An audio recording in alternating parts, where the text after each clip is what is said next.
ជំរាបសួរគឺថ្ងៃនេះខ្ញុំនឹង record វីដេអូអំពីកិច្ចការដែលគឺបានដាក់ឲ្យដែលនិយាយអំពីអឺcurve and file permission ជាដំបូងខ្ញុំធ្វើការ ping IP សិនដើម្បីយក IP ទៅ connect ជាមួយWindows PowerShell បានហើយបន្តមកខ្ញុំធ្វើការ connect ខ្ញុំ ping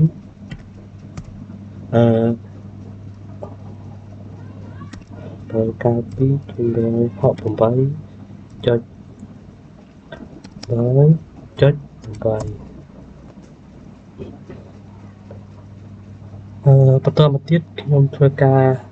sh user ឈ្មោះ one add ហើយការពី168.1.8 password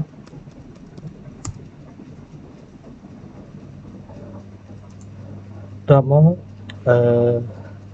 ទី1 create curve developer UX UI and DevOps ខ្ញុំប្រើ sudo curve add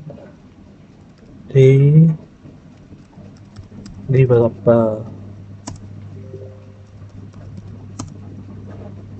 បន្តមកទៀតខ្ញុំបង្កើតcurve មួយទៀតឈ្មោះថា UX UI sudo curve add UX _UI មួយទៀតបង្កើត curve មួយទៀតឈ្មោះ DevOps sudo curve add DevOps បន្តមកទៀតខ្ញុំចង់ធ្វើការបង្ហាញនៅ curve ដែលខ្ញុំបានបង្កើតខ្ញុំប្រើ cat etc/curve នេះជា curve ដើម្បីដែលខ្ញុំបានបង្កើតមកដល់ចំណុចទី2delete curve developer and ធ្វើការ show វាមកវិញand ធ្វើការ show វាតើវាត្រូវបានរត់ចេញដែលអត់តើមកខ្ញុំប្រើ sudo curve del developer ដើម្បីបញ្ជាក់ថាខ្ញុំបានទៅវាចេញខ្ញុំប្រើ get 10 curve developer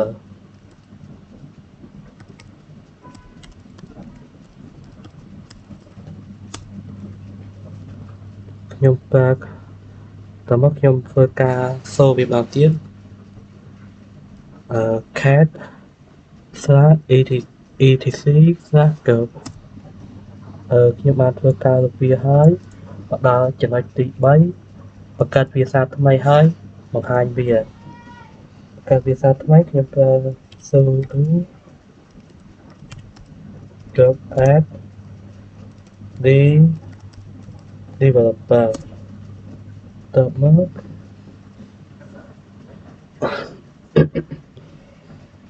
បន្តមកខ្ញុំធ្វើការ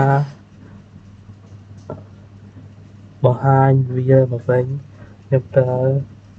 cat/etc/curve ខ្ញុំបានបង្កើតវាមកវិញហើយមកដល់ចំណុចទី4បង្កើត file create file ដែលមានdeveloper underscore process.tt UX UI underscore process.tt and develop underscore process.tt ខ្ញុំប្រើ command touch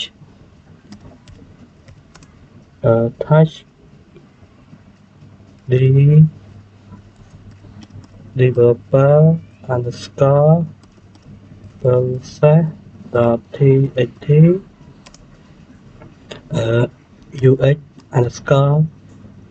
UI underscore process dot txt ហើយនឹងមួយទៀត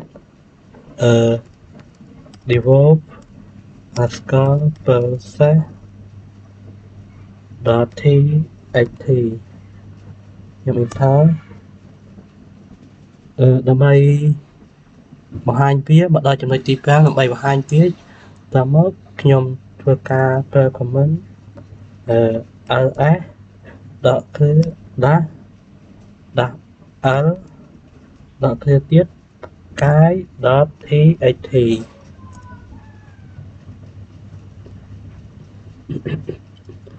នេះជាកើបដែលខ្ញុំបានបង្កើតមិញ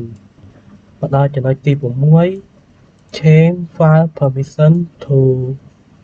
755 for all text មកដល់ចំណុចទី6មកដល់ទី6យើង change file permission យើងប្រើ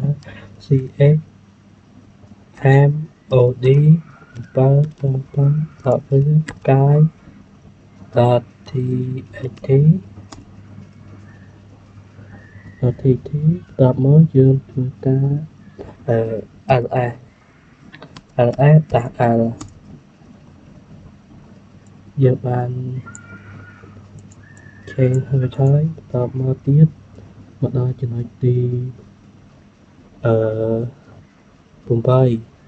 Curve developer and UI cannot access to curve develop យើងប្រើ sudo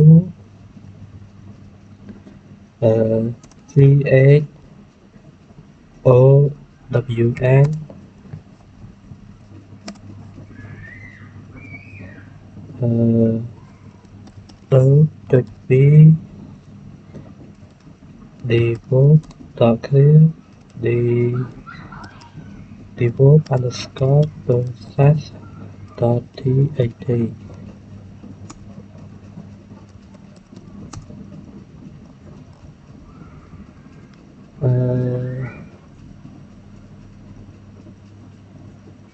clarify developer and UI user cannot access to developer តើមកខ្ញុំប្រើ comment sudo chomd 2.0 develop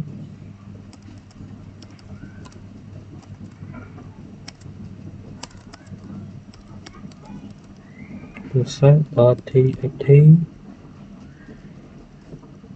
enter តើមកខ្ញុំប្រើ command cat develop underscore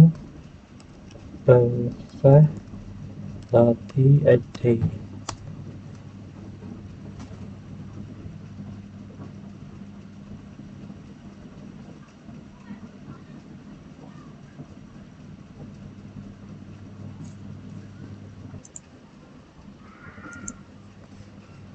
ខ្ញុំប្រើ cat develop underscore process.txt ទីហើយ